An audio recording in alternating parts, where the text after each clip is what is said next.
President Donald Trump has also vowed to renegotiate the terms of the Iran nuclear deal when he becomes president. And as Hadley Gamble reports from Dubai, that is just one policy issue leaders in the Middle East are watching closely.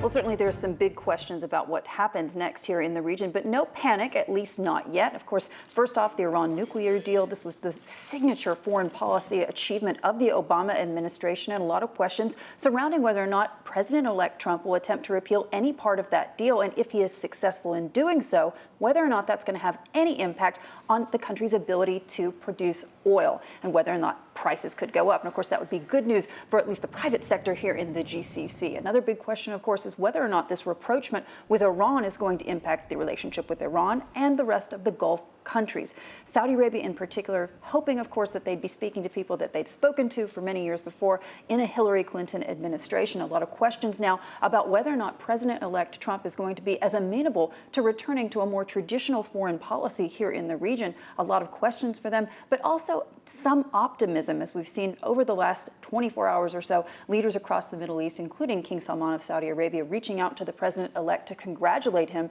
We also heard kind words from Benjamin Netanyahu, the Israeli prime minister. He seemed rather thrilled that there would be, as he called, a friend of Israel back in the White House. So a lot of questions, but even perhaps some optimism here in the region.